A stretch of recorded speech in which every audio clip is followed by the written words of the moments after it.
दोस्तों AIAPGET counselling 2020 मतलब कि आयुष पीजी एडमिशन 2020 के लिए काउंसलिंग आज 8 दिसंबर 2020 से शुरू हो चुकी है। और ये काउंसलिंग फर्स्ट राउंड की काउंसलिंग जो है 8 दिसंबर 2020 से शुरू होकर 14 दिसंबर 2020 तक होगी। क्योंकि ये सारी चीज़ें ऑनलाइन हो रही हैं तो ऐसे में जो है बहुत सारे स्टूडेंट को परेशानी हो रही है कि किस तरीके से काउंसलिंग की जाएगी, क्या प्रोसेस होगा, क्या डॉक्यूमेंट रिक्वायर होंगे और क्या रजिस्ट्रेशन फ़ीस लगेगी, उसमें सिक्योरिटी मनी कितनी लगेगी। इन तमाम चीज़ों को लेकर बहुत सारे स्टूडेंट परेशान हैं। तो आज हम डिटेल में बताएंगे कि किस तरीके से आयुष पीजी काउंसलिंग 2020 की जाएगी। सारे प्रोसेस एक एक करके आपको बताया जाएगा और कि क्या क्या रिक्वायरमेंट डॉक्यूमेंट की ज़रूरत होगी, सब बताया जाएगा आपको डिटेल में। तो अगर आप हमारे चैनल पर नए हैं तो प्लीज़ चैनल को सब्सक्राइब कर दीजिए। तो चलिए स्टार्ट करते हैं कि किस तरीके से आयुष काउंसलिंग की जाएगी।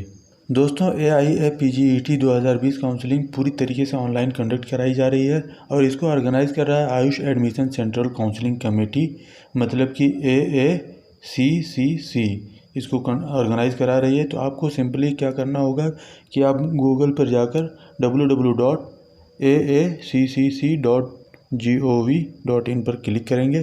तो आपको जैसे ही आप इस वेबसाइट पर क्लिक करेंगे तो आपको एक रजिस्ट्रेशन फॉर्म ओपन हो जाएगा। रजिस्ट्रेशन फॉर्म में आपको एक रजिस्ट्रेशन करना होगा, वहाँ पर आपको कोई पासवर्ड बनाना पड़ेगा। वो आप सारी चीज़ें एंट्री करने के बाद आपको रजिस्ट्रेशन हो जाएगा। रजिस्ट्रेशन करने के बाद आपको रजिस्ट्रेशन फ़ीस जमा करनी होगी। रजिस्ट्रेशन फ़ीस के साथ साथ आपको सिक्योरिटी फ़ीस भी जमा करनी होगी। अब रजिस्ट्रेशन फ़ीस कितनी होगी ये जान लेते हैं। रजिस्ट्रेशन फ़ीस जनरल कोटे के लिए जो कि ऑल इंडिया कोटा या सेंट्रल यूनिवर्सिटी या नेशनल इंस्टीट्यूट के लिए जो जनरल कोटे के लिए जो रजिस्ट्रेशन फ़ीस लगेगी वो 2000 रुपये लगेगी। वहीं पे SC ST और PWD कैंडिडेट के लिए 1000 रुपये रजिस्ट्रेशन फ़ीस लगेगी। और इसी के साथ साथ आपको अगर डीम्ड यूनिवर्सिटी या प्राइवेट कॉलेज के लिए कर रहे हैं तो वहाँ पे आपको रजिस्ट्रेशन फ़ीस 5000 रुपये जमा करनी पड़ेगी। और इसी रजिस्ट्रेशन फ़ीस के साथ आपको सिक्योरिटी मनी भी जमा करनी पड़ेगी। नेशनल इंस्टीट्यूट, सेंट्रल यूनिवर्सिटी और ऑल इंडिया कोटा के लिए जो जनरल कैंडिडेट हैं और SC ST candidate, PWD candidate हैं, सबके लिए 10,000 रुपये सिक्योरिटी फ़ीस जमा करना पड़ेगा जो कि रिफंडेबल है, जो आपको बाद में वापस कर दिया जाएगा। और वहीं जो डीम्ड यूनिवर्सिटी के लिए और प्राइवेट इंस्टीट्यूट के लिए है वहाँ पर आपको 50,000 रुपये सिक्योरिटी फ़ीस जमा करनी पड़ेगी जो कि रिफंडेबल है, मतलब कि बाद में रिफ़ंड कर दी जाएगी। फर्स्ट राउंड काउंसलिंग के लिए रजिस्ट्रेशन फ़ीस और सिक्योरिटी फ़ीस 14 दिसंबर तक जमा की जाएगी। 14 दिसंबर के बाद फर्स्ट राउंड की काउंसलिंग का जो रिज़ल्ट होगा वो 15 दिसंबर को आ जाएगा। अगर आपका नाम उसमें आता है, आपको सीट अलॉट होती है 15 दिसंबर को जो रिज़ल्ट आएगा फर्स्ट काउंसलिंग का, अगर आपका नाम और उसमें आपका सीट कोई भी अलॉट होती है और तो आप जाकर उसको रिपोर्ट करना पड़ेगा। जिस भी कॉलेज में, जिस भी इंस्टीट्यूट में आपका नाम आपको होगा, आपको वहाँ पे जाके रिपोर्ट करना पड़ेगा। और अगर वहाँ पे आपको एडमिशन की सारी फॉर्मेलिटीज़ आपको पूरी करनी पड़ेंगी। और अगर आप वहाँ पर ना जाकर, आपको ये ऑप्शन होगा कि आप वहाँ से फ्री एग्ज़िट कर सकते हैं। अगर वहाँ से फ्री एग्ज़िट करते हैं तो आपको क्या करना पड़ेगा, और अगर आपका नाम नहीं आता है फर्स्ट राउंड की काउंसलिंग में तो आपको सेकंड राउंड की काउंसलिंग में जाना पड़ेगा। फर्स्ट राउंड की काउंसलिंग में नाम आने के बाद भी आप फ्री एग्ज़िट कर सकते हैं।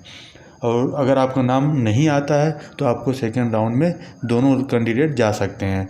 तो अब सेकंड राउंड में जाने के लिए क्या करना होगा कि हाँ, यहाँ पे एक अच्छी चीज़ ये भी है कि जो लोग फर्स्ट राउंड काउंसलिंग में रजिस्ट्रेशन नहीं कराए हैं वो सेकंड राउंड की काउंसलिंग में नया रजिस्ट्रेशन करा सकते हैं और वो सारी फ़ीस वगैरह जमा कर सकते हैं। और जो पहले रजिस्ट्रेशन करा चुके हैं उनको रजिस्ट्रेशन करने की ज़रूरत नहीं होगी। और जो फर्स्ट राउंड काउंसलिंग में जिनको एडमिशन अलॉट हो गया है, जिनको सीट अलॉट हो गई है, वो सेकेंड राउंड की अपग्रेड करने के लिए भी आप अपनी इच्छा जाहिर कर सकते हैं। और अगर आपको फर्स्ट राउंड काउंसलिंग में एडमिशन हो गया है तो आप कंटिन्यू करिए स्टडी, और अगर आपको सेकेंड राउंड काउंसलिंग में अपग्रेड करना है तो आपको सेकेंड राउंड में जाना पड़ेगा। अब यहाँ पे आपको बता दें कि एडमिशन के लिए डॉक्यूमेंट क्या क्या रिक्वायर होंगे। तो सबसे पहले AIAPGET 2020 का एडमिट कार्ड आपके पास ज़रूर होना चाहिए। 2020 का रिज़ल्ट आपके पास होना चाहिए। मार्कशीट होनी चाहिए, BAMS, BUMS, BHMS, BSMS जो भी है आपके पास वो आपकी मार्कशीट होनी चाहिए। सारी फर्स्ट ईयर से लेकर फाइनल ईयर तक की सारी मार्कशीट आपके पास होनी चाहिए। और आपके पास डिग्री होनी चाहिए। इंटर्नशिप की कंप्लीशन सर्टिफिकेट आपके पास होना चाहिए। परमानेंट और प्रोविज़नल रजिस्ट्रेशन जो भी स्टेट या सेंट्रल से आप कराते हैं वो आपका रजिस्ट्रेशन परमानेंट या प्रोविज़नल आपके पास होना चाहिए। वहीं पे आपको उसके साथ साथ हाई स्कूल की सर्टिफिकेट और 12th की सर्टिफिकेट ज़रूरी होगी। उसके साथ साथ आपको एक फ़ोटो चाहिए होगा, आईडी प्रूफ चाहिए होगा। उसमें आईडी प्रूफ में आपको PAN card, driving licence, voter ID, passport और आधार कार्ड कुछ भी चल सकता है। और हाँ, अगर आपको किसी स्पेशल कैटेगरी के हैं तो आपको कास्ट कम्युनिटी सर्टिफिकेट आपको ज़रूरत होगी। इन तमाम डॉक्यूमेंट की आपको एडमिशन के टाइम पर ज़रूरत हो सकती है। अब जिस तरीके से फर्स्ट राउंड की काउंसलिंग हुई थी उसी तरीके से सेकेंड राउंड की काउंसलिंग 31 दिसंबर से शुरू होगी, 4 जनवरी तक होगी, 4 जनवरी 2021 तक होगी। अब उसमें क्या होगा कि जो 5 जनवरी को आपको चॉइस फिलिंग के लिए बुलाया जाएगा, वो भी ऑनलाइन ही होगा। उसके बाद जो सेकंड राउंड की काउंसलिंग होगी उसका रिज़ल्ट जो होगा 8 जनवरी को आ जाएगा। अब अगर आपका नाम सेकंड राउंड काउंसलिंग में आता है तो आपको 9 जनवरी से लेकर 19 जनवरी तक आपको एडमिशन के लिए बुलाया जाएगा। जिस कॉलेज में, जिस इंस्टीट्यूट में आपको जाना होगा वहाँ पर आप जाकर आप एडमिशन ले सकते हैं। और अगर हाँ, वहाँ पर ये एक है कि आप वहाँ पर भी आप अपने सब्जेक्ट के अपग्रेडेशन के लिए थर्ड राउंड के लिए भी डाल सकते हैं। और उसमें थर्ड राउंड का मतलब ये होता है कि थर्ड राउंड यानी मतलब कि मॉपअप राउंड। अब वो बेसिकली क्या होता है कि वो कॉलेज और इंस्टीट्यूट अपने बेसिस पे कराते हैं।